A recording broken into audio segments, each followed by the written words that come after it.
Ticket പരിശോധിക്കുന്നതും എല്ലാം ഒരു hostess ആയിരിക്കും, ഒരു ലേഡി അതിനകത്തുണ്ടാകും. അവരാണ് ആ കാപ്പി ചായയൊക്കെ എടുത്ത് തരുന്നതും ആഹാരം തരുന്നതും എല്ലാം അവരായിരിക്കും. ബസ് ഹോസ്റ്റസ് എന്നൊരു സങ്കല്പം ഉണ്ടാക്കിയാണ്. അത് ചിലപ്പോൾ ഒരുപക്ഷെ മലയാളിയാകണം എന്നില്ല ഈ വയ്ക്കുന്ന ആൾ. കാരണം മലയാളികൾക്ക് ഒരു ചെറിയ കുഴപ്പമുണ്ട്, നമ്മളെല്ലാം ട്രെയിനിങ് കൊടുക്കും, 4 ദിവസം അതനുസരിച്ച് ചെയ്യും, 5ാമത്തെ ദിവസം അത് വൃത്തിയിടാം, പിന്നെ അവരത് ഊരും പോലെ ചെയ്യും. പക്ഷേ ഈ വടക്കേന്ത്യയിൽ നിന്നൊക്കെ വരുന്ന ആൾക്കാരാണെങ്കിൽ ലേഡീസ്, പെൺകുട്ടികൾ, നമ്മൾ നോർത്ത് ഈസ്റ്റേൺ സ്റ്റേറ്റുകളിൽ നിന്നൊക്കെ വരുന്നവർ ഈ ബ്യൂട്ടി പാർലറൊക്കെ വരുന്ന കുട്ടികളുണ്ട്. ഇപ്പം എങ്ങനെ പഠിപ്പിച്ചാലും അത് തന്നെ ചെയ്യും എല്ലാ ദിവസവും. നമ്മളുള്ള സത്യം പറയണമല്ലോ. നമുക്ക് ബിസിനസ് ക്ലാസ് ബസ് വരും, വോൾവോയുടെ ബസ്സാണ് വരുന്നത്. അതിൽ പാൻട്രി ഉണ്ട്, അതിൽ ടോയ്ലറ്റ് ഉണ്ട്. അത് തിരുവനന്തപുരത്ത്, കൊച്ചിയിൽ നിന്ന് രാവിലെ ഒരു വണ്ടി തിരുവനന്തപുരത്തേക്കും, തിരുവനന്തപുരത്ത് നിന്ന് രാവിലെ ഒരു വണ്ടി കൊച്ചിക്കും പുറപ്പെടും.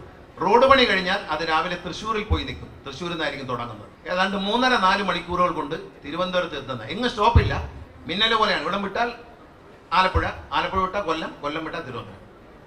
ആ ബുക്കിംഗ് കംപ്ലീറ്റും തിരുവനന്തപുരത്തേക്കാണെങ്കിൽ ഇതെവിടെയും സ്റ്റോപ്പ് ചെയ്യില്ല. കാരണം ടോയ്ലറ്റ് അതിനകത്തുണ്ട്, ഫുഡ്, നിങ്ങൾക്ക് എന്ത് ഫുഡ് വേണമെങ്കിലും ഓർഡർ ചെയ്യാം. അതിനകത്ത് മെനു ഉണ്ട്. ആ മെനു നേരത്തെ ഒന്ന് കാണാം.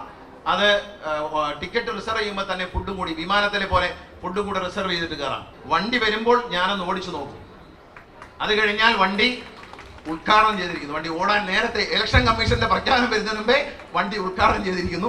അല്ലെങ്കിൽ ഉദ്ഘാടനം ചെയ്യേണ്ടെന്ന് പലരും പറയും.